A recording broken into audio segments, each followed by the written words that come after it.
from a lubricant standpoint, you should have real oil and real grease. And I know you've watched a few of my videos. If I haven't said that more than once, I'd be lying. Hey everyone, John Stenstrom here from the Cast and Spear podcast, and today I have Dennis Kuntz from Second Chance Tackle. If you have an old reel that you need to get repaired, you definitely need to check out his YouTube channel because he shows you how to clean them, re-grease them, and take care of them from start to finish. That's how I actually found him. I have like 35 reels that I need to degrease, clean back up, re-grease, change the drags and whatnot, and I really didn't know how to do it effectively, so I reached out to Dennis to get some insight just in case you need to do it as well. In this podcast, we cover three main topics. How to clean your reels so they last a lot longer. I pop quiz him on all the reels that I have to get kind of the backstory, and then we also dive into like how you can go into Facebook Marketplace, eBay, and whatnot, and see if you have any hidden gems at home, or maybe you want to buy some and resell them. We talk about all these different topics. So let's first meet Dennis so you can get to know him. Please welcome Dennis Kuntz. My name is Dennis Kuntz. I'm located in New Jersey on the northeast seaboard of the Atlantic Ocean. I'm about a 15-minute drive from New York City. We fish in the New York Harbor as well as the Atlantic coast of New Jersey. And I got involved in reel repair, founding Second Chance Tackle about 20 years ago. The whole premise behind Second Chance Tackle is to give tackle a second chance, to work with broken reels, to work with neglected tackle and rods and the like, and to put them back into use. So I've taken my skills in terms of how to repair reels and fishing tackle and turned it into a small business. And over the last 2 years now, I've been sharing that experience on YouTube under Second Chance Tackle, where we have a growing subscription base and posting videos all the time about the latest projects that come into my shop.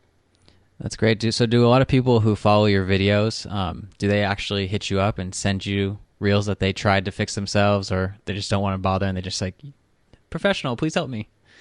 Well, it's interesting that you asked that because we started this quite a long time ago by word of mouth, and social media now is producing the word of mouth with folks you've never met or never seen. So a fellow may come on to my library looking for a specific reel because they either have it apart or they have a problem with it, view the video and either say, this is too complicated for me, or I tried to put it back together and something didn't work. Can you help me? And we have an ongoing forum, usually in text, that gives them some clues about maybe how to remedy the problem, but also I offer the advice and the service, if they want to do that, to mail the reel to me and I'll put it back together, or I'll service it if they don't want to undertake that endeavor. So yes, it's grown quite a bit. Surprisingly, I didn't think that would be an outcome of this, but it certainly has become one. I think that's so smart because a lot of times, especially like when new people start a business, they tend to think that if they share anything that, somebody's going to copycat, or, they're going to steal something from them. But I like the way that you're doing it because it's like you have nothing to hide. You're like, let me just help you. If you can do it at home, save money in the sending it over to me or any of that stuff. Do it yourself. Feel good about it. But if you can't, then I'm here to help. I think that's just such a smarter play. And somebody asked me that once. They said, aren't you afraid that you're going to lose your customers? And I said, one, I can't fix all the reels in the world. And two, just by the passion for it. If they want to do it, I want to help them. A lot of the reels that you'll see on my channel and in my library no longer have folks that can even repair them. So you may search the globe to figure out who's going to work on a Berkeley reel, for example. Or some of the older Shakespeare's or some of the older reels in particular. There's nobody around that does that anymore. And even the new ones, some of them are more complicated than the local tackle shop would even want to take on. Bait feeders, for example. Nobody wants to do a bait feeder, right? And you're stuck. So you've made this investment in a reel. By today's standards, you may be $150 out on a broken part that's out of warranty, and you can't find somebody to service it. Well, that's a shame. And so I post this and I say, if this can help you put that reel back together, that's a wonderful thing. And by the way, everybody's going to learn from this as we go through the video, because you'll see how that reel is made, what the strong points are. We'll talk about the weak characteristics. We'll take it apart. We'll clean it up, put it back together. And if something's broke, we'll say, for example, that part's no longer available. The next best thing now is to go find your parts for that, right, on the used market, for example. So I try to lead them in terms of a way to make that repair and get that reel back working, and as the company says, give it a second chance. Have you seen a change in the level of craftsmanship or quality of reels from the older models to the ones today? Oh my gosh, how much time do you have? I have plenty of time. The short answer is yes. Okay, and we have this debate all the time, right? Are the reels made in China worse or better than the reels that were made in the United States? Has the consolidation of the reel manufacturers had an impact on what the products are? We talk about that all of the time. The short answer is that your reels from the 60s, 70s, and 80s had a different manufacturing technology. It certainly had a different quality of the internal parts and pieces, but they weren't necessarily better, because there's other technologies that have come along, like graphite, like ball bearings, stainless gearing, things like that, that make those particular reels that are on the market today more valuable. What I have seen is, there's the nationalism that goes on out there, which I don't agree with, right? It's China versus the U.S., or it's Japan versus, the U.S., Shimano versus Penn versus Daiwa, simply because of the nationality or the place where it was made.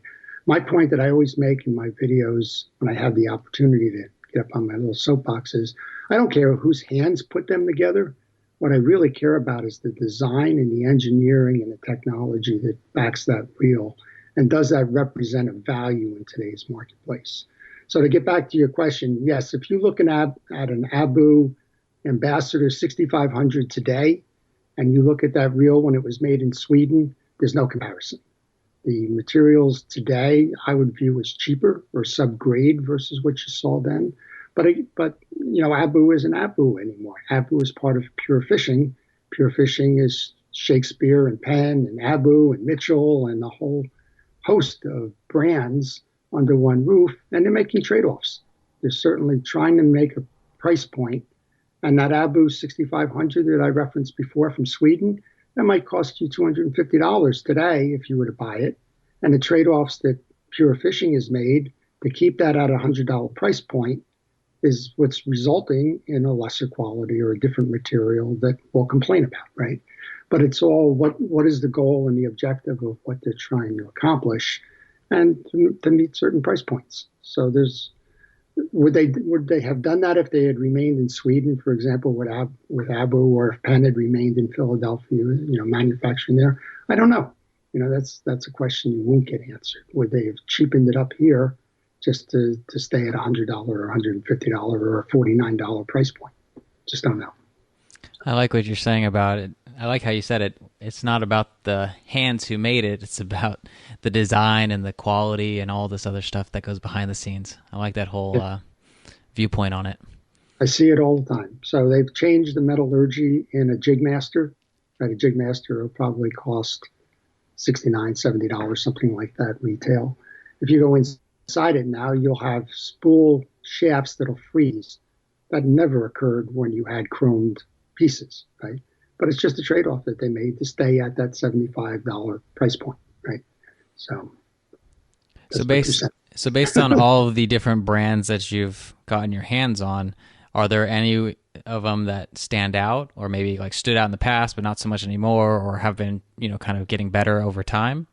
Sure. So that's a good question, because I'm always asked, what reel should I buy? And I always come back to the person about, well, what do you want to do with that reel?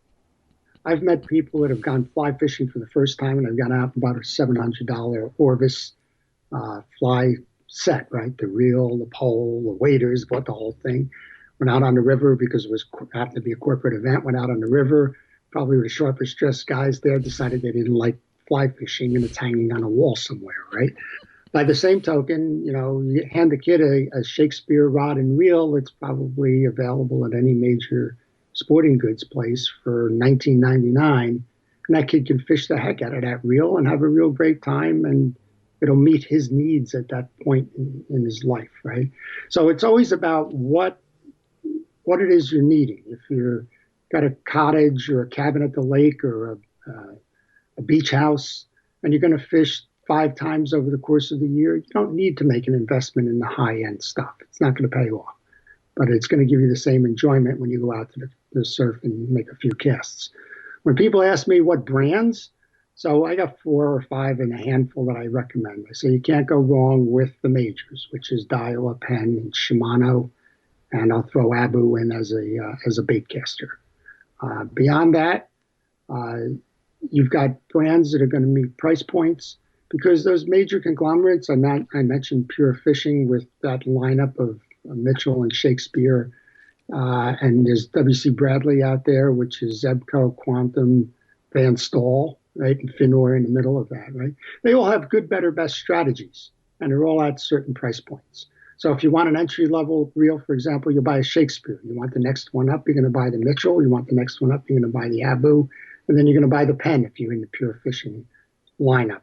If you're over on W.C. Bradley, maybe you start out with a Zebco, and then you go to a Quantum, and you go to a Finor, and then you go to a Van Staal.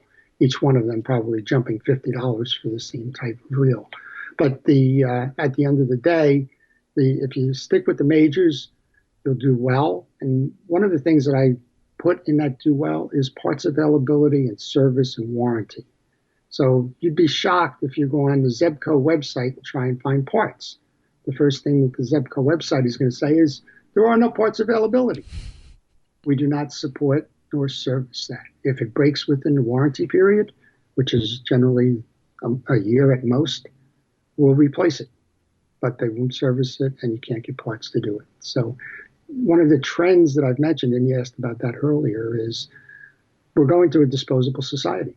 We're going to one where either the folks aren't around to know how to service a Mitchell 300 or the older reels, the Daiwa Silver Series or the Penn Silver Series, or the parts aren't available, or the labor costs are so high that folks just dismiss it. Like what we started when we had a conversation earlier. I got started in this because my reel broke, and they told me I couldn't get it fixed. It wasn't worth it, right? And now you can't get it fixed, 1, because it's not worth it, but 2, because there's nobody out there to fix them anyway, right? So it is interesting. But the major brands, the Daiwas, the Shimanos, the Penns, the Abus, have parts availability. And that's important to me. And my recommending to somebody else what it is they should acquire.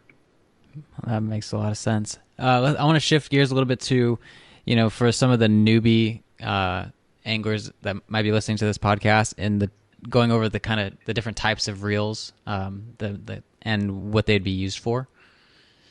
Oh, sure. So there's about 4 or 5 basic ones. I'll probably screw it up along the way here, but the earliest reels were hand-lined reels. They were simply a circle that you wrapped line around. Could actually have been an old log, right? Where you're just wrapping line around it. Then you went to a center pin, which put a pin in the middle of it. That's think fly reel, where you put a pin in the middle of it and you just turn it in a circle to gather the line.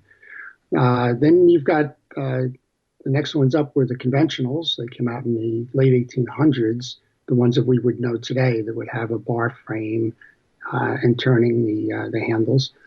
Level line guides came out by they were invented by Shakespeare right around the turn of the century. So you had a level line that spooled the line like a thread. And then you went into the bigger saltwater reels. So you had somebody like Von Hoff, who invented the star drag system. You had Cokes at the time. You had Ocean City. You had Penn and those. And those reels have evolved over time to what we know today. So spinning reels came out after World War II for the most part. They became popular. So you would have direct pin reels, fly reels. You would have conventional reels, which we think of in terms of the spool where you crank. Sometimes they're called multiplier reels because you have a small gear drives a bigger gear and allows more line to wind with each turn. And then you would have spinning reels. And each manufacturer that we were talking about before usually has a complementary line that covers all those types of reels, although they may have a specialty in one or the other.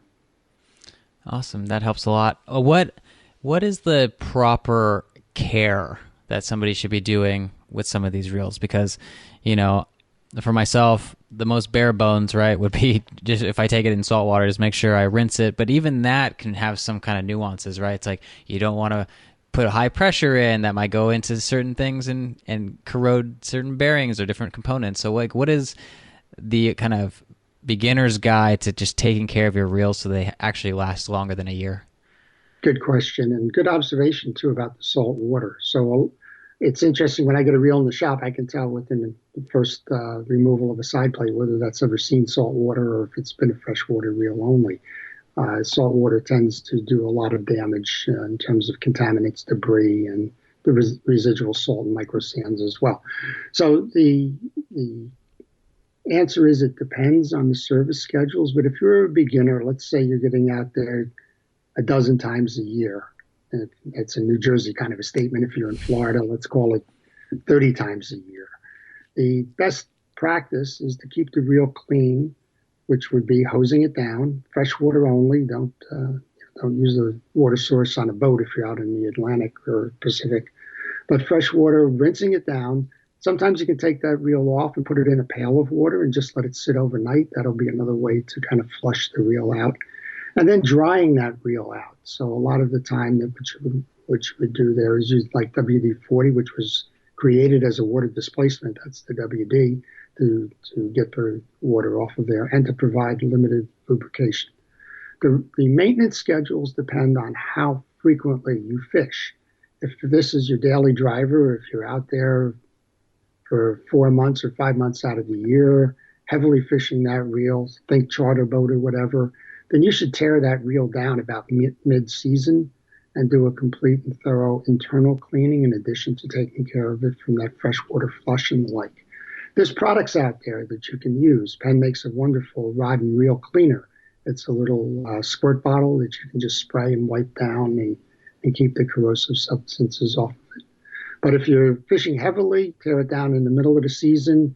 And I like to recommend at the end of the season as opposed to the beginning of the season for the final service, because when you put that reel into storage, you want to make sure it has the lubrications in there that prevent it from seizing up over the course of a long winter. You know, when we think of where people store reels, they store them in their closets, they store them out in garages, which can get cold, they store them in basements, which can get hot. All of that has an effect on the gears and the drags and the internal components of a reel. So if you take care of that at the end of the season before you put it in storage, you have less risk of that grease evaporating and those parts seizing or becoming dry in the case of dry reels and becoming a problem when you go out for that spring run. In the springtime, just they have water, a lot of these have oil access holes and like usually just takes a drop of oil or two or even a spray down with WD-40 to get it going again. The other good practice that I tell everybody, nobody follows, but I tell everybody, if you're fishing consistently, if this is more than just a passing quirk, take the line off at the end of the year and throw it away, because line is the most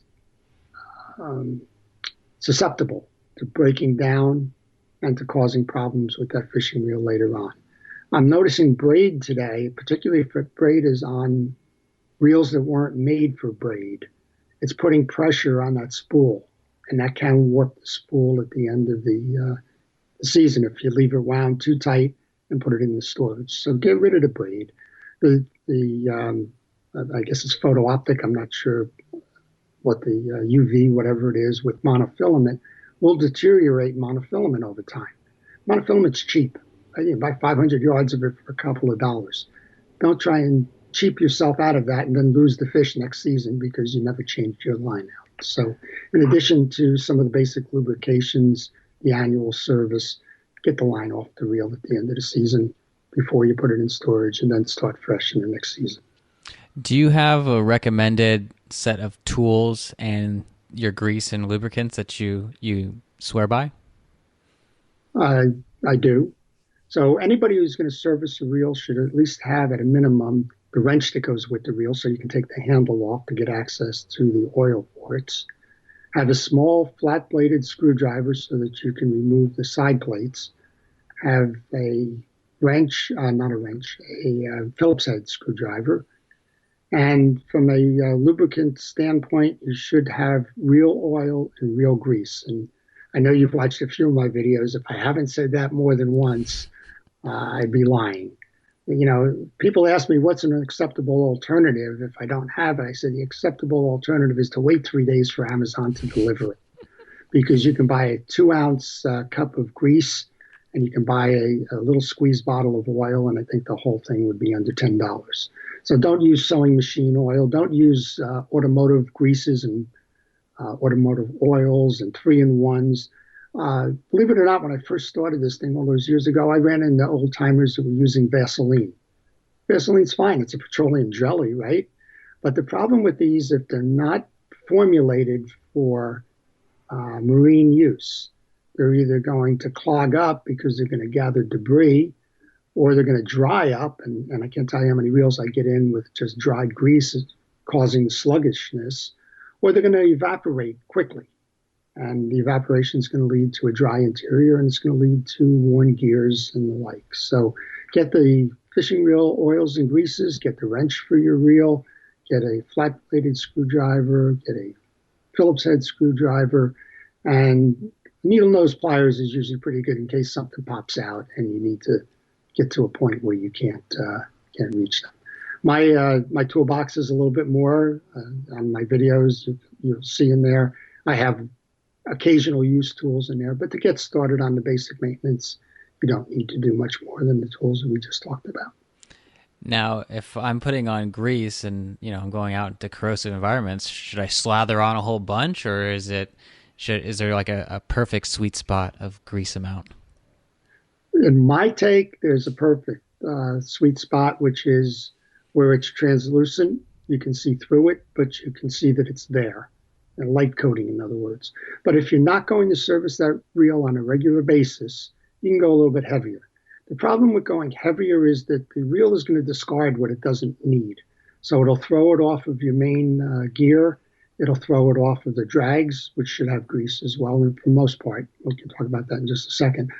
And it's going to accumulate inside the case. Well, any kind of accumulated grease is either going to dry, or if you're in a saltwater environment, it's going to get that micro sand, and it's going to get the salt after it evaporates from the water, and then it's going to bog down the reel. There's also a grease versus an oil thing in terms of bearings, and on the worm gears of level wind reels. And I never recommend putting grease onto a level wind worm, because the same thing, the elements out there is going to cause that to kind of be like sticky fly paper. It's going to grab it, and then as your pawl is turning on that worm shaft, it's going to get affected and bogged down because there's dirt in its track, basically. So I always recommend oiling that.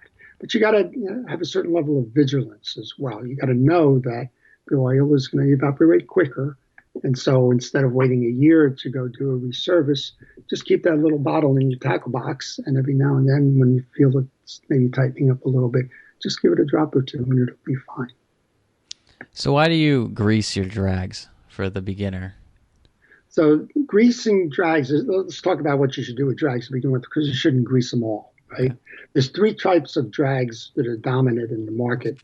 Most of them you'll see the different ones in spinning reels as opposed to the conventional reels. The conventional reels are typically what Penn would call the HT100 or the Carbon-Tex drag today.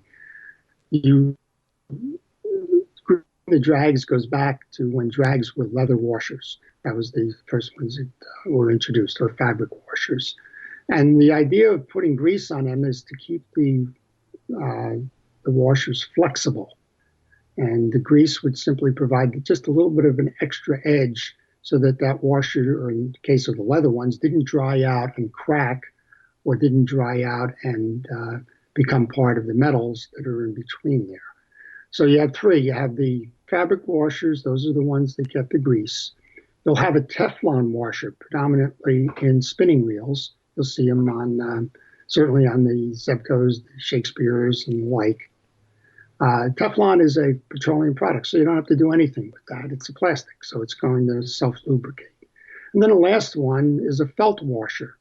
And the felt washers, people used to think that they were cheap, but if you go throughout the spinning reel line, high-end manufacturers like Shimano are using felt washers, in their system setups on sustains and the like. So the felt washers get a drop of oil. So all three cases are the same.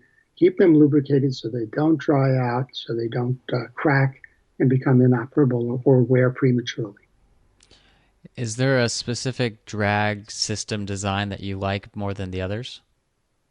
The drag washer systems in conventional reels are redundant throughout all manufacturers. There's a variation in the number of washers inside a main gear, but the premise is the same. You have a main gear, a fabric washer, a metal washer, alternated up to, well, I just did one today, which was very interesting. I had a fellow send me a reel, and he had the ultimate upgrade kit. It took a 6-washer setup from a jig master and made it a 10-washer setup by thinning down the metals and using carbon tex drags instead of HD100s. The whole idea of drags is the more area you have, the higher the drag resistance is. Theoretically, the more weight you can pull with that reel, right? So the conventional reels are all pretty much the same. On the spinning reels, you can go from 1 to 3, but it's the same idea. You'll have a fabric washer interspersed with a metal washer, and so on. The only variation in that is lever drag. And lever drag has a single disc, a single pressure plate, and as you flip your lever, the lever pulls the pressure plate onto the disc to provide more resistance. If you're asking me to pick a favorite between the two, I like the principles behind the lever drag, but the lever drag makes the reel a little bit more bulky and a little heavier. So it's typically targeted at saltwater fish and big game fish. What are your thoughts on super tuning reels? Because I've seen some guys, they'll buy these kits with ceramic bearings or whatnot, and it's pretty impressive like how long they can spin and all those other things. But what are your thoughts on the super tuning kits, or have you ever done one of those? I've done them, but probably as a last resort, not because I wanted to super tune. But back to this reel that I was working on today. It was a 501, which is the narrow channel jig master. The fellow put a Tiburon frame on it, put ceramic bearings in it, and now he's converted over to the 10 drag system as opposed to the 6 drag system. To me, if you want to do that, it's perfectly fine. It's going to take that engineering to the next level. But I always trust the guy who designed it to begin with. We were kind of talking about that earlier with, the Japanese versus the Chinese versus the different brands and manufacturers. I trust that those engineers had it right. And if you purchased your reel under a set criteria and you found the best match for the types of fishing you're doing, then I just go with that particular reel. Now, have I super tuned? I have super tuned. I've done ceramic bearings in the Daiwa Silver Series, one of my absolute favorites. So if you ever find a Daiwa 7000C there, go get one. It's a wonderful reel, and if you put the ceramic bearings in that, it's going to do wonders to that particular reel. I've also taken a 302 Mitchell and put a ceramic bearing in that one. And the reason I did that one is I couldn't get a regular bearing for it. But there is a marked improvement in that, but I don't recommend it for everybody. If you bought the reel that's going to meet your needs, it's always going to do what you bought it for. And unless your needs have changed, just keep it properly maintained and you'll be happy for a long time. Just for my curiosity, what does the ceramic bearing do differently than the stainless steel bearing? Is it just doesn't need as much lubricant, or the coefficient of friction is a little bit less? What makes them superior? That sounds good. Yeah, okay. I don't know. All right. I really don't know the answer. I'm just going to tell you there's less drag in it, I would guess. Right? Okay, so that makes sense. Slipperier, if that's a characteristic of it. Yeah. Cool. And then, so you've seen, how many reels have you serviced at this point? You know what? Just a guess. Crazy. I would guess I do over 500 a year. 500. That's so many. That's impressive. Yeah, so 25 years. I wasn't doing 500 25 years ago. I had a job. But no, I do about 500. Yeah. I still do the boat that got me started. I started trading my services for free trips on a charter boat. And I still do that, guy, and I still do take free trips. That's not a bad gig right there. I know we talked about your kind of seeing a pattern in terms of quality over time. Is there any other patterns you've seen from servicing that many reels that are like stand out that probably other people wouldn't see? Yeah, there's a Me Too element, I think, but that's always been there. I think as you've consolidated down the number of manufacturers, we talked a little bit about that with Pure Fishing and WC Brady and so on.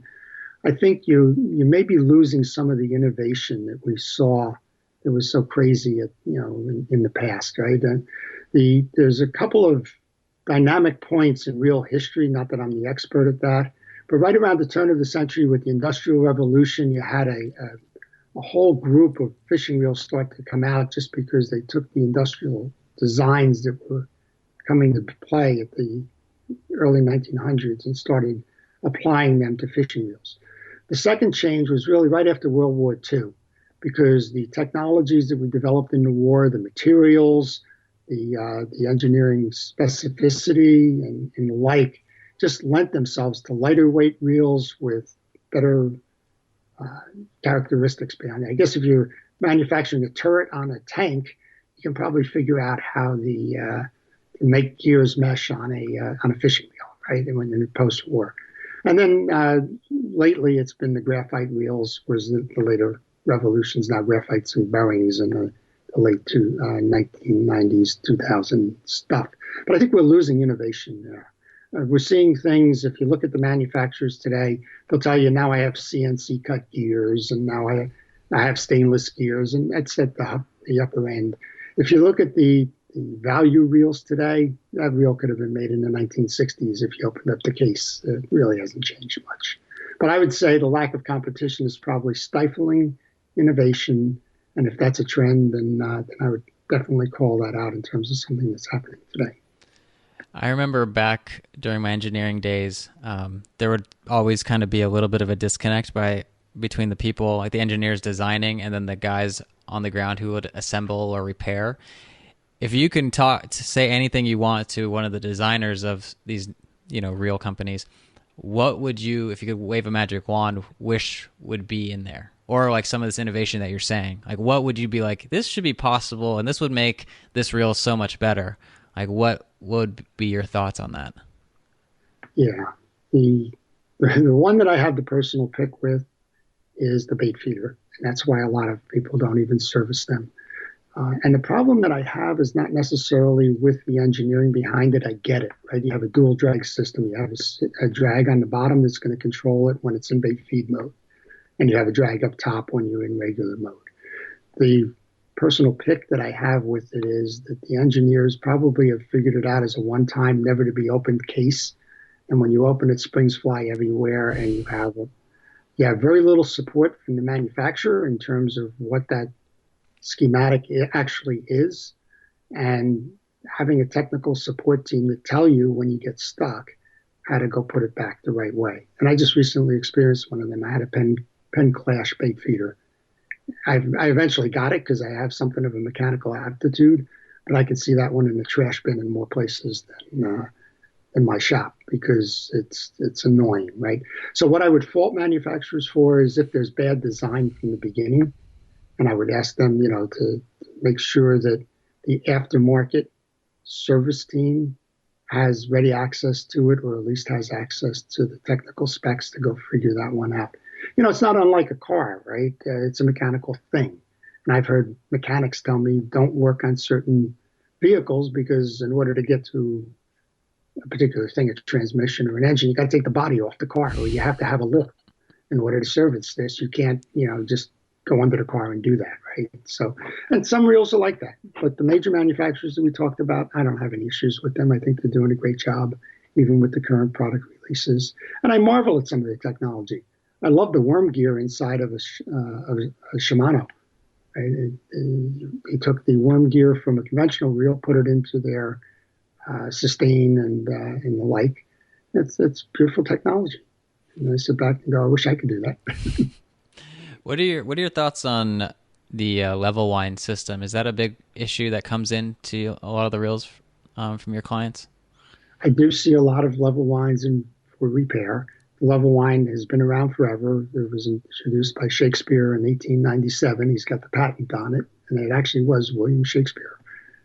that patented that. He was from Kalamazoo, Michigan. It wasn't because he happened to be a favorite bard that he liked to read.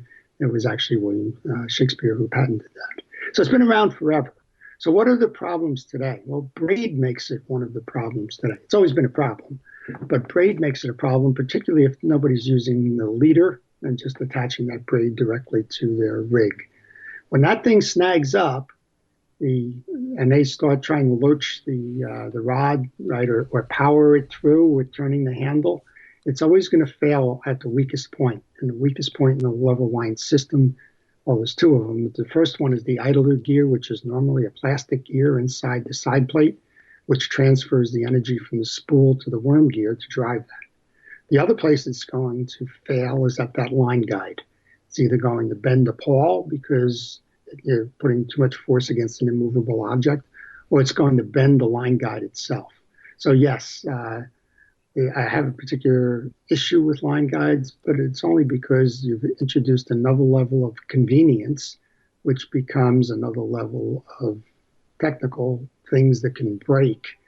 And when I look at what comes into my shop, those are the three most common things that will break on a level wind reel, normally because they got snagged up somewhere and decided they were stronger than that reel was going to be. Yeah, more components, more problems. Yeah. Going back to braid, how do you know which reel can even support braid? Because I've had some where it's like right when I was really getting back into fishing, I would take a few of my old pens to the shop and be like, oh yeah, I figured everybody's using braid, I should put this. And thankfully I'd have a really good shop owner be like, that reel is not designed for that. Is there any criteria that you would say like braid is not good for certain reels versus other ones? Braid's been around now for about 20 years. So it's nothing new. Actually, the old linen lines of the 40s was braid, right? It was braided linen as opposed to polymers today. The braid reels today, I think, are fine. Interestingly enough, one of the biggest problems you have with braid is braid slip, because the braid is too slick to grab the spool, and it'll cause problems downstream. Well, most of the manufacturers today now will either put a through hole or put a rubber band or put some other kind of thing that's going to hold the braid from slipping. That was their issue there. When braid first came out, braid was very coarse, and that had an abrasive effect on particular reels. So you would see, let's take a Penn Long Beach 60, which is the kind of the standard of the day, right? It would wear off the chrome on the crossbars because it would be like running sandpaper across it. If you had metal eyelets in your fishing pole, it would wear down the metal eyelets. So manufacturers have adapted to braid now. So I don't think there's an old reel that can't use it, but know that it'll either have a cosmetic effect on it or it will have a very abrasive one that eventually will lead to a failure. So that old pen of yours that you may have taken doesn't have a ball bearing line guide, has a chrome plated bell wire, right? With an abrasive braid running across there, you're going to have brass before before too long, just because it's going to scrub it. But otherwise, I don't know. I've seen all kinds of braid come in on all older reels, and they work fine. Save what we talked about earlier with your annual practice, I would take the braid off at the end of the season. Because as you're pulling on braid, it does compact down where it's not being used, and it does put pressure against the sidewalls of the spools. Oh, I'll definitely take note of that.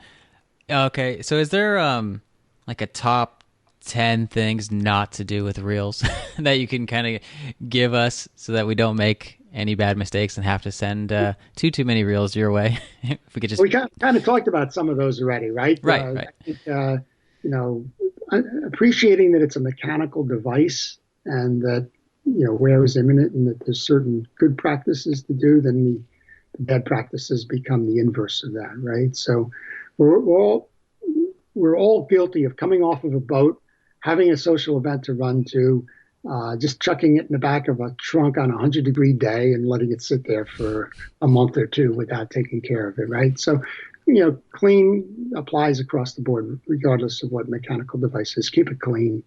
Don't ignore things. If a reel is chirping, don't just keep fishing away with it. Just, take your time, get it serviced earlier. It's going to certainly remedy the situation, but it's going to cause you grief later on if you just keep compounding that by letting a chirp become a real scream and the like.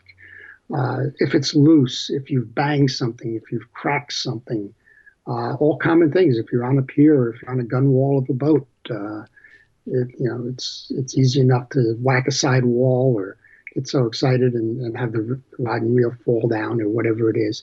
So just examine the reel on a regular basis. Check it out. Tighten the screws. Do the regular maintenance on the reel, and you should be fine.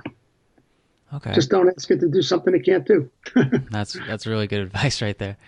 All right, I want to switch gears a little bit and kind of test your on the spot, no preemptive anything. Some of the reels that I have, as we were talking about before we started recording, my late uncle who got me into fishing, pretty much had a whole bunch of reels in the garage, and I recently just inherited them. So I'm trying to figure out if it's still a good reel to either use or to donate to somebody who might want it, or if you have any stories that you like about that reel, because I feel like you know a lot about the history of a lot of these older reels, and it'd be kind of cool to like lock that into the podcast.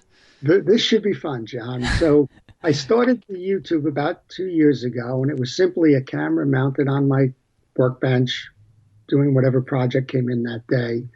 And we've expanded that. That library is over 200 now.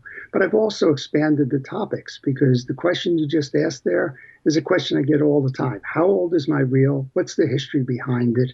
What was it used for, and can it continue to be fished, right? So I started one now where I'm actually doing the histories of fishing reel manufacturers. And that Shakespeare rolled off my tongue because Shakespeare was one of the ones that I've done earlier. And I've just done Langley, which was a fishing reel that was popular in the 1950s. And I'm going to continue to do that. But here's one for you first, and then we'll make it part of the history here on your podcast. Do you know what Zebco stands for? Or how it got its name? I did a little article on it a long time ago for my website, but I forgot. Okay. No, fill me in. It's the Zero Hour Bomb Company. Oh, that's right. Yes, it was. Yep. Yes. Zero Hour Bomb Company, and then so of course you think Zebco came out in the late 40s. It was a post-war company that was founded, and you think that the bomb had something to do with World War II, but it didn't. They were the bombs that put out the oil. When you have a gusher and you have to quiet it down, mm-hmm. That was the bomb that they used to do that. They would create a vacuum and it would stop the gusher. So it wasn't even a World War II bomb. Shucks. I always find it fascinating to see how these companies, just in like not a short amount of time, but just over the years, change so drastically. You know, it's like they started doing one thing, and then 20 years later, they almost look like a totally different company, just because they're, kind of evolving with what they need to do for their shareholders. Well, a lot of what has happened there is that these were founded by individuals, and it was based on innovation. And when those individuals passed on, or it got time for them to do something else, the interest either waned and went out of business, or it got consolidated into somebody else who maybe didn't have that shared vision that they had as an innovator or an entrepreneur. And yeah, it's changed a lot in the second generation or the transition to a corporate identity. So yeah, it is always fun to watch that stuff. And that's why some of the folks were asking about, can you do the histories of that in those YouTube videos? That's why I picked that up. I think that's really smart. Along those lines, before we get into these reels, are you also doing any tutorials or whatnot on how to find quality reels on, like, say, eBay or Facebook Marketplace, so that people, instead of just buying a new reel, and adding to that consumerism, you're actually saying, like, you can get a good quality reel probably for a quarter of the price or half the price of a new one, and this will still last you 15 years, if you take care of it. Are you doing any of that kind of stuff too? I am, and I have about 5 or 6 episodes on that. So that started over the past summer when somebody said, well, where do you get these reels you're working on with your videos when it's not a customer's reel? I said, well, again, in text, right, back and forth on the forum. I said, well, I go to flea markets, I go to garage sales. People approach me, reels find me every now and then, right? Somebody will bring one in and say, my dad left these, or my uncle gave them to me and I don't want them. What are you going to do with them, right? So I started doing a series on it. It's called Flea Market Finds, and sometimes it's called Fishing Flea Market, and sometimes it's called Fishing Marketplace for my latest favorite, which happens to be the Facebook Marketplace. And what I do there is I kind of point out some of the basics that you should use, how you should examine a reel, how to make sure that it's functional, and if it's not functional, before you go and make a purchase like that, make sure that there's parts availability, or at least there's used equipment out there in the marketplace. There could be a donor reel if you were to go and take two and make one out of that. So I have started that. What's a quality reel, or what you should be looking for? Cosmetics is always a clue in terms of whether the reel is going to be functional or high functional versus just sort of grinding away. If you look on Facebook, I always distrust somebody who's posted a reel with a blurry picture with no description. Because chances are there's a reason why that reel is for sale, and it's not because it was his favorite reel. It's probably broken, or it's probably in the process of breaking, or it's probably been poorly maintained. If you have a reel that's nice and clean, that the chrome or the metal parts are shiny or not terribly suffering from any kind of abuse that you can see visibly, that's usually the clue. You can always you can ask questions on eBay too. You can contact the seller and ask them about the condition. Ask them if they are selling the reel for someone, or if this is their personal reel. And if it was their personal reel, how did they fish it? And a good seller on eBay is going to come back and answer that question. If they ignore that question, I wouldn't purchase that or make a bid on that for anything. Right? It just doesn't make sense to do that. A lot of people are in the business of flipping reels, so know the value of a reel if you're on eBay. And eBay is a great resource. eBay at one point, I think, was actually going to publish a price guide that says this is the bandwidth that these particular things are selling for. But know the value of the reel, use eBay as a guide, and then based on condition, either plus or minus it. So if an average reel, let's pick a Penn Long Beach, is selling for $20, if it looks like heck and it's got all greening on it and the chrome is gone, don't pay the $20, right? In the meantime, if you have one there that's nice and bright and shiny and hardly looks used and has the box and the documentation and the paperwork, pay $40 for it because it's probably worth it, right? But that's the other advice I would say is there's plenty of these reels out there. Don't get caught up in the enthusiasm on eBay and go bid crazy because you think it's the only one around. It's not. And you can find ways to make that, find that reel even if the price is not right on the particular one. Is there a reel that is kind of like a hidden gem that you wouldn't mind sharing, or do you? Yeah, so there's reels that I admire for their technology, for their innovation, for the way that they were introduced. And some of them are not necessarily expensive. I mentioned before the 7000C Daiwa Silver Series, made in Japan and Korea in the 70s. It's a beautiful reel. I fish with it every day. It's got the loudest reverse clicker in the world, so it drives people on boats nuts when I happen to be reeling in, but hey, I'm reeling in, right? So I like that particular reel. The one out there that's kind of the holy grail these days is the Newell reel. It was invented by Carl Newell. He was an avid sports fisherman out in California. He was an engineer by trade, and he had his own engineering company. He loved the Penn reels, but always thought that the Penn reels could be improved upon. A little bit to your question earlier about what I would tell a designer. And his specialty in engineering was plastics. And so he came out with one of the first graphite-cased reels. He had ball bearings on both sides, and he had stainless steel gearing in that. What a beautiful piece of machinery. So if you're asking me which one I go crazy about over there, or I get excited about if I had the opportunity to find, it would certainly be a Newell reel. Well, let's talk about this Newell reel right here. Oh my gosh, it's that one. Now that you say it, because this is the one that I was like, what is this thing? Right, so a decade ago, you could have been buying these reels for $60 or $70. So this is this well, you're going to have to back to where you are. Oh, is it? Can you see it? There you go. So that reel that you have in your hands today is probably selling for around $250. It's appreciated that much in value. Do you want to take it fishing? Second Chance Tackle says put everything in the water, don't put anything on a shelf. Well, that's my thing. It's like I definitely want to use this one. I was like, this is a great reel. What the heck? And I don't think it's even been used, to be honest. So if it hasn't been used, it's got the box and the official paperwork and your strapped for cash. Here's the paperwork. there you go. I even have extra components that came with it. There you go. So, yeah, you've got a treasure in that one. Oh, that's exciting. That is exciting. What would I be targeting with this reel specifically? That is so that's a saltwater reel. It's got high capacity. It's probably 400 yards of 30-pound monofilament that it would hold. You're going to be targeting pretty big game fish with a reel like that. Well, I'm trying to go for some tuna, so perfect. There you go. Exciting number one.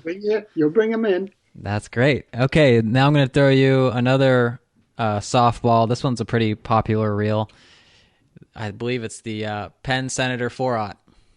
Yeah, so those have been a mainstay on the charter boat trolling community.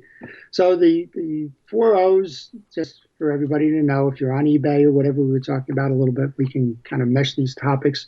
There's two sides to the 4.0. The early 4.0s had a black side plate on them, and they were a lower ratio gear retrieve, probably 2.5 or 3 to 1 turn.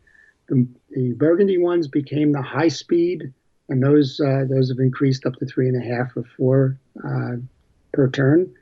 The 4.0s with the burgundy side plates also have ball bearings in them, as opposed to the black side plated ones, which did not.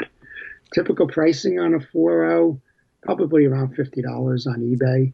Target, it's going to be a fish that's either going to be a fighting fish or a heavier fish. So you're going to have a 20-pound fighter, like a bluefish here on the Northeast, or a 50-pound or 60-pound grouper or something if you're down in Florida, or a yellowfin tuna or something like that in that 60, 75-pound class out on the Pacific.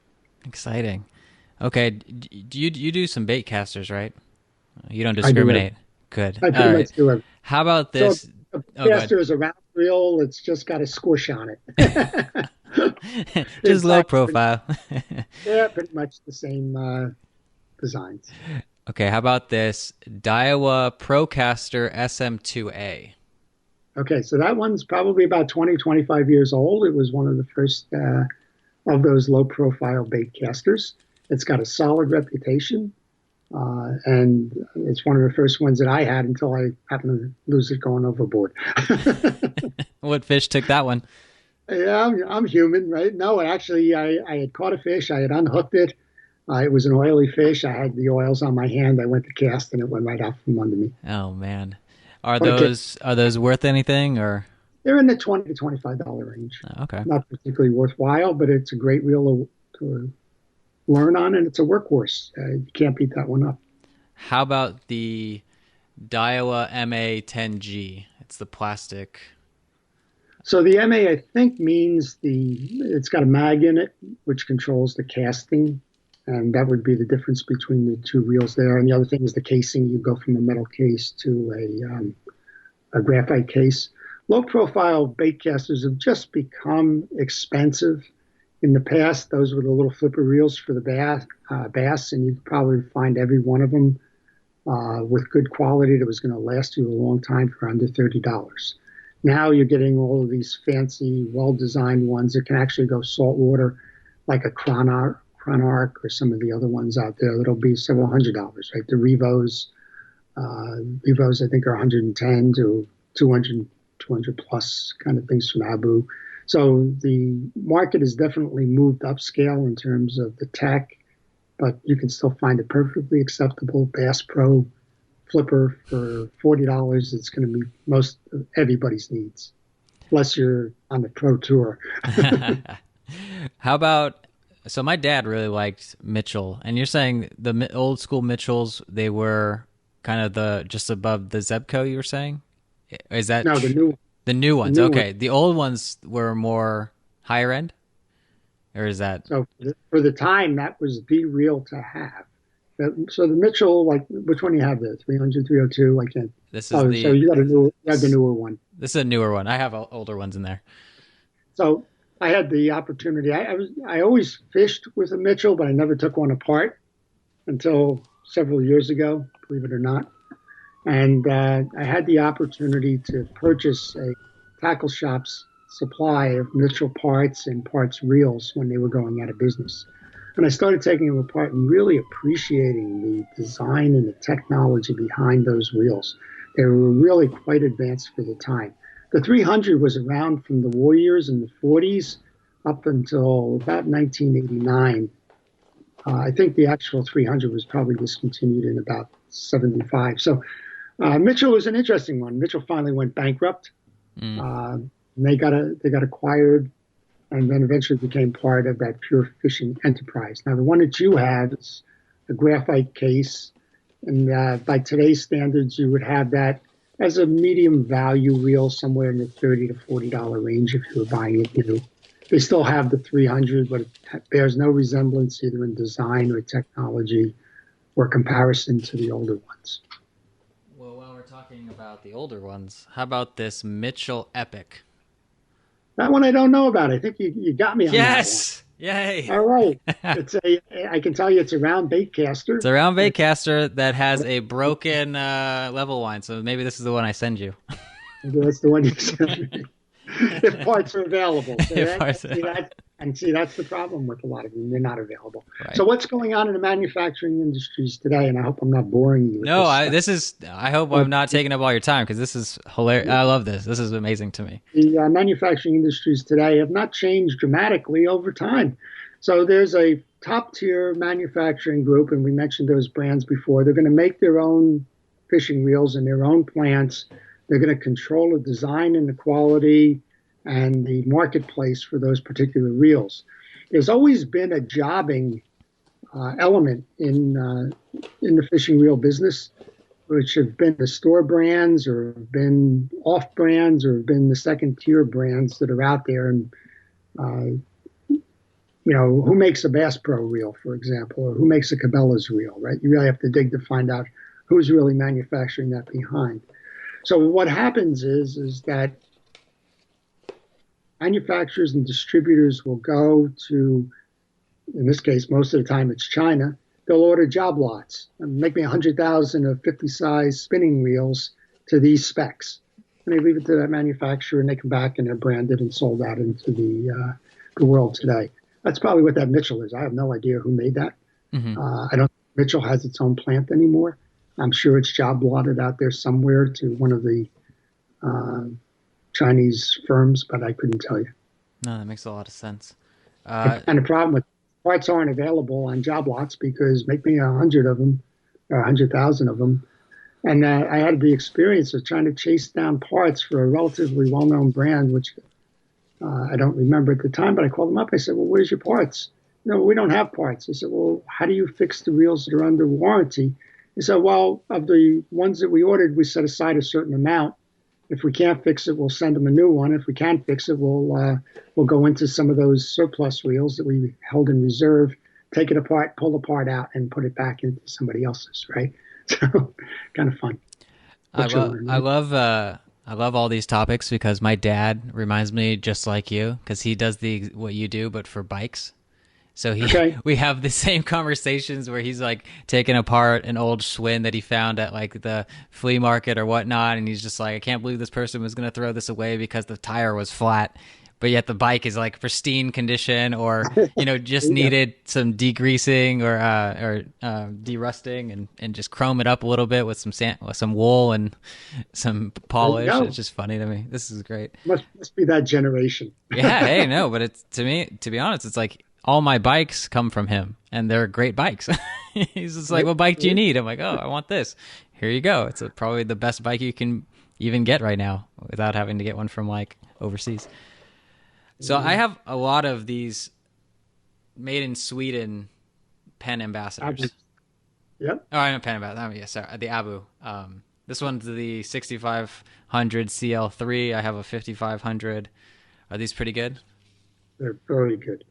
Very good. We were talking about that earlier when we said, you can't compare a modern day 6500 made in China with that Swedish reel. There's just difference in the level of componentry. I'm sure the engineering is the same, but they've changed some parts to plastic parts. They've changed some parts in terms of thinning down or changing the metals behind them. All in the guise of saving a couple of pennies to keep it within a price point. Those reels that you have, the 5500, the 6500s, I'll put them in those treasures with your Newell. They're going up in value every day. It used to be that you could buy one of those for $25 or $30, and the ones you just showed me there are probably in the $70 to $75 range now. You know what's crazy is my uncle, when eBay was just first starting out, he would be able to go on, buy, broken reels, but most of the time he knew that the manufacturer had a lifetime warranty. So in theory, he would just send all these, he would just buy up like hundreds of reels that were broken, for pretty much peanuts, and then just send it to the manufacturer because the people didn't know, and then they would just send him back a new one. So like buying those craftsman screwdrivers at the flea market and taking them to Sears for replacement. Exactly, right? Exactly. That's, I don't know if they still do that, but it's kind of funny. How about most of the manufacturers' new ones are they're not lifetime warranties. I can't remember a lifetime warranty in one. Right. But it's interesting. You can find good deals on parts reels on eBay if you have the aptitude or the desire or the knowledge to put them back together again, take them apart and put them back together again. I just bought a pen squirrel, which is a $175 reel. I paid $45 for it because the guy said it's got a grind in it. I took it apart, and the grind happened to be a broken bearing. So for $7 and a little bit of effort, under $50, I've got a squirrel that's a $175 reel. So you can still do that today. It's just you have to be selective and you have to know what you're looking for. Well, it's getting a lot easier now that people can watch how you do it and then at least try. There you go. I'm destroying my. No. I'm sure that flea market I go to is the only one in the country, and I'm sure. That was too good. This world is big. If anything, I've learned from social media is it really is a small world. And, when I get contacted from folks in Sweden and Germany and places like that, just really tells me about the power of social media and how much fun it really can be. Yeah, how do you price out your stuff? So if somebody listening right now and they're like, "Oh, I do have a whole garage full of reels and I want a couple of them fixed." Do they just email you through your website and then you just be like, "Oh, this is how much the parts are going to cost in my time"? How does it work? Sure. So there's a nominal fee. Most of the reels don't take that long to put together. There's a nominal fee, but it varies depending on the type of reel. So a spinning reel, low-end spinning reel doesn't cost that much, and an international size lever drag reel, it's on a charter boat, is going to cost you more, right? But it's generally that nominal fee plus parts plus return postage and tax. It's pretty much uncomplicated. If they have a reel that they're interested in, they can certainly send me an email, and I'll disclose to them what the costs would be, and it's their decision as to whether they want it done. Perfect. Do you have time for a couple more reels? Go right ahead. All right. How about this? You're running this podcast, not me. Hey, no, I just want to make sure I'm cognizant of your time, but I'm just like a kid in a candy store now that I actually have some clarity on these things. That's why we started the history of reels over on the YouTube channel. I know, I'm excited. Yeah. You're pretty much going to just take up all my nighttime, so keep making these videos. How about this Daiwa Millionaire 4H? So another nice reel, it's very comparable to the Abu that you had before. This one made in Japan as opposed to made in Sweden. Same functionality, same use, same high quality parts and pieces. As I mentioned before, if somebody said, give me 5 brands that I can trust, right? Penn, Shimano, Daiwa, and Abu would be right up there. The 5th one, I guess, would depend on what type of reel they were looking for, surf versus round versus baitcaster versus whatever. Do you get a lot of Avets to come in? I have a lot of guys over here in SoCal who use them, so I'm just curious. I've worked on Avets, actually, the Saltus from Daiwa, the Avets, so that's the compact lever drag reels. You were asking about trends before. That's one of the trends that's going on in the United States today. Everybody is downsizing the length of the rod, the weight of the rod, and buying the compact lever drag reels, where you used to have a 7-foot or a 7.5-foot heavy weight rod with something like that 4.0 Senator that you have there. Now they're fishing an Abbott on a light medium pole on a 6.5-foot thing that you might have thought somebody would be bass fishing with. But that's a trend. And braid has made that possible. Braid has lightened everything down because now you don't need that bulky reel the whole 30-pound monofilament when you can put 30-pound braid on there and get the same capacity in a lower profile Avid reel. Their Avids are high quality. And what I see, people say, well, why don't you work on the modern reels? Well, I don't work on, my videos show a lot of the older stuff because the modern reels, where they're under warranty, it doesn't make any, nobody's going to bring it to me if they can send it back to the plant for warranty maintenance, right? So I don't see a reel like that for a year or two, typically. And a lot of the support on some of those higher end reels is very reasonable.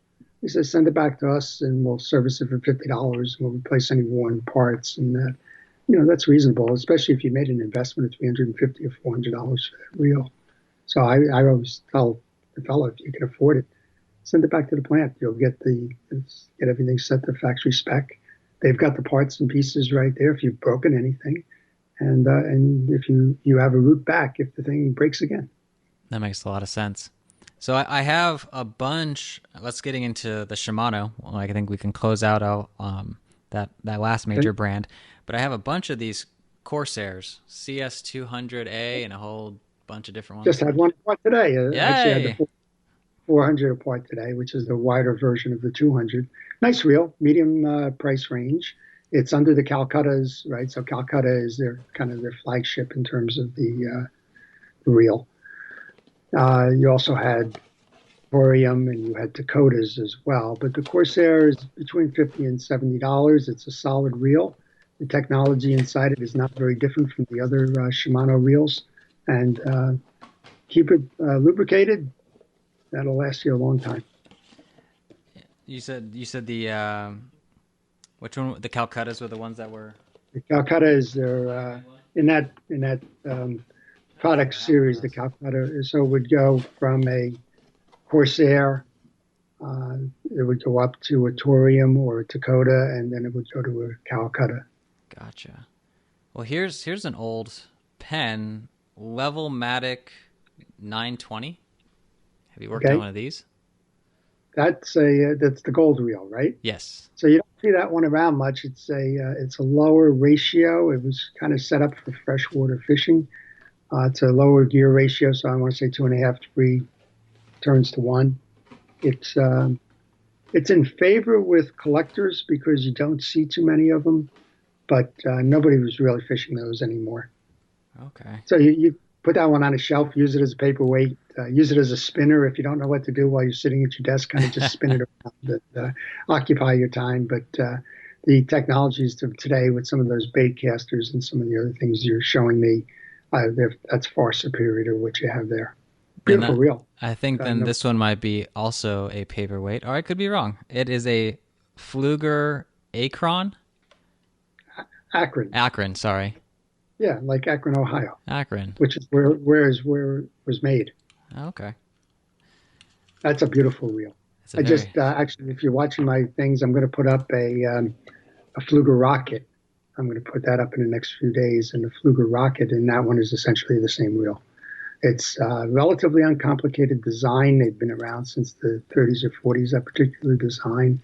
And what you get inside that reel for how it was made in the day is incredible by today's standards. Interesting. Is it squeaking? That's the only thing, and they tend to dry out. Oh, not really. Oh, okay. Pretty good. Here's another old one. I think this is... Yeah, I'll have to oil up all these things. There you go. A direct drive Shakespeare number 1924. Have you worked on one of those? I have. I put one up there not that long ago. Again, so Shakespeare came up with that level of line technology, as we talked about, right at the turn of the 20th century. That reel that you have there, probably, what's the date code on it? There's a secret decoder, believe it or not. Ooh, what's the model number? It should be on the side plate. It's not. Oh, there it is. No, that's more or less. Like EB or GC or something like that. Oh, model number FK? FK. So I think F is the 50s. I'd have to check my secret decoder, but I'll get back to you on that one. But those, I used to call those department store reels or general store reels. That's what every kid kind of grew up getting for one of their first reels. I think this one still has linen on it. There you go. Oh, here's a. Boy, you got quite a collection there. Yeah, I got a lot. Sorry. Don't be. I have a Yep. black pen. Trying to figure out. It says number 85. Okay. This one has seen some better days, and it has. So you have a wooden handle on it, which makes that pre-war. Oh wow. So that's from the 1930s and 40s. Penn, the guy who founded Penn, worked for Ocean City Reels before he founded Penn. He split out in the 1930s to go form his own company. Ocean City was not Ocean City, Maryland. It was actually the Ocean City. It was out of Philadelphia plant. This fellow was a German immigrant. He came over and decided he was going to do it better himself. And that 85 reel has the same technology in it that most of the Penn deep sea reels into the 1970s and 80s had, as the same technology setup. I believe that's called the Sea Boy, if you want to know the name behind it. But nice reel. Well, I guess I did find one Calcutta. There you go. There you go. This one is this one only freshwater, or can work for both? It can go for both, and it's great capable, and it's a nice reel. Ooh, exciting. Okay, this one might be my new favorite toy. Take that one to catch the bait fish when you're going for the tuna. There you go. So I'll have that one, and then I'll follow it up with the Newell. And the last reel that I think this is it. As I got a bunch of these Daiwa black and golds in various sizes. BG 10, 15. 20. BG series is one of my favorites, and the one that you're holding up is one of my favorites as well. We talked about the 7000. The BG replaced that, and the BG series is we'll call them bulletproof. They're tanks. They were well over-engineered for the purpose, and they've stood the test of time. And then you have a BG series even today. Now they've, of course, made the technological advances that all of those reel manufacturers have made over time. But the BG series that you're holding there is fantastic. If you had to go between comparing the Penn Battle 2 and the Daiwa BG of today, which one would you tell? Because I get that question a lot. It's an unfair comparison. So the BG should be compared against the Spinfisher. Interesting. It shouldn't be compared against the Battle. So in the good, better, best world, Penn's value line, I'll call it anything under $100 these days, a value line. It starts with the Penn Pursuit, then it goes to the Penn Fierce, and then it goes to the Penn Battle. So the BG by Daiwa standards today is not the value line. It's the better, not the best, but the better. And that would compare against a Penn Spinfisher. And the top of the line Penn, is that the Slammer? No, Slammers are no longer made. I think the Slammers are actually in the Spinfisher line. Slammer was a term they used for the under the spool drag system. There was actually branded as Slammers for a while there. I think now they're actually Spinfisher Slammers or something. I'm not actually sure what they're called. No, and I forget exactly what it is. It begins with the letter F, but it's there is a reel that Penn makes that's comparable to a Van Staal or to the high-end Daiwas that are out there, or the high-end Shimanos that are out there. They're in the $500, $600 range, right? Or more, right? Right. But I never see those in my shop. I probably should refuse to work on them. If they come in, I'll just tell them $1,000. Like I can afford to screw up on a $40 reel. Right. Do you ever get guys in the distance casting game? No. They usually just probably buy top end stuff. Well, and those are the ones that, to your question before, those are the ones that are going to hot rod a reel. Yeah, right. They're that makes sense. Do what they can to get the maximum spool spin with the least amount of resistance, right? But no, we don't. That's not a sport around us. But you do have guys come in saying, I threw it 150 yards or 170 yards, and you ask them what they got it on. They got it on some telephone pole that's like 15 feet long. Exactly. And, going for those crazy stripers or something. No, we don't play that game here. Love it. All right. So Dennis, how can people one more time find you? How do they get in contact? Well, what I would encourage them to do is just go on to YouTube and put in Second Chance Tackle. And second is like Second Avenue. It's not spelled out. It's 2ND, Chance Tackle. You put the spaces in. That'll pull up my videos that we've been talking about. I would encourage you to watch them, like them, and subscribe. That's what keeps my channel going. If you want to contact me directly by email, then just take the spaces out of Second Chance Tackle. So it's 2ndchancetackle@gmail.com. And I try to make a point as I'm growing my YouTube channel to return and acknowledge every comment and every question that's out there in a relatively short period of time. I got to be honest with you, it's getting crazy, but I'm still doing it. Hey, respect. And, I can still have my cup of coffee in the morning. I'm retired now, and answer a few emails and some questions. So, and that'll be the next segment I'm actually going to start doing on my YouTube channel now. I get so many questions on such a variety of things, like the questions that you're asking me today, that I think I'm just going to collect the questions that have been sent to me over the week on the website, and just do what we're doing here. Just pull up the question and kind of have a little bit of a, here's the answer sort of a thing. Well, it's funny. I was going to recommend that you do that because I remember listening to some of the car repair guys on like NPR or whatever back in the day as a kid. There is zero difference that you're not doing that with reels. It's like, it would just be awesome just to listen to you talk about this stuff all day. So some of the cues that I get is from those car repair shows. So when I first started this back 2 years ago, what do I know about this stuff, right?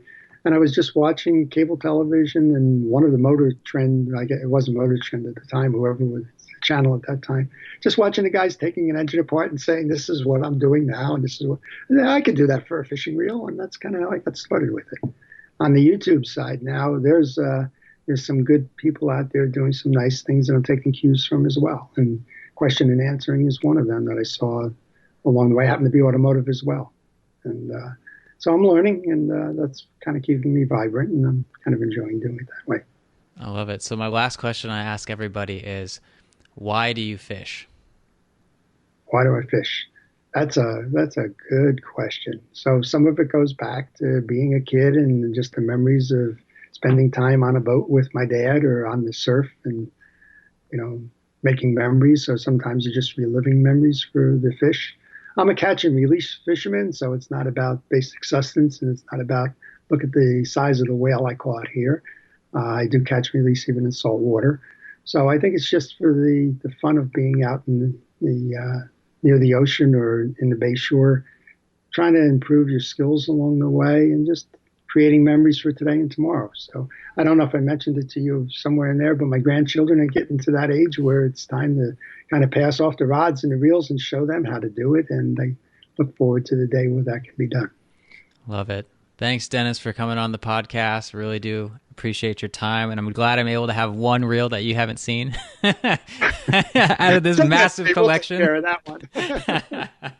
We'll do that one gratis just because I haven't seen it, and then I can say I've seen it. How's there that? You go. Perfect. Well, John, thank you so much for the invite. This has been unique. Absolutely. It's one more road that I'm traveling in this social media world that I never thought I'd go down, and it's been totally enjoyable. So I appreciate you extending the invitation and spending your time kind of chatting with me. Anytime. Well, that does it for this episode of the podcast. Huge thank you to Dennis for coming on and sharing your wisdom. I think you just extended the life of a whole bunch of reels out there. So big thank you for that. And I want to go to the reviews and say thank you to UCSDSU for saying this podcast is for anyone who loves fishing, whether it's spearfishing, surf fishing, you name it. There is some valuable info here. Thanks. I want to say thank you. If you want a shout out like this, please leave a rating and a review on Apple Podcasts. By doing that, it helps a whole bunch of other fishermen find this podcast, and that's very helpful to us as we try and grow this podcast to more listeners. And until next time, keep those lines tight, everyone. See ya.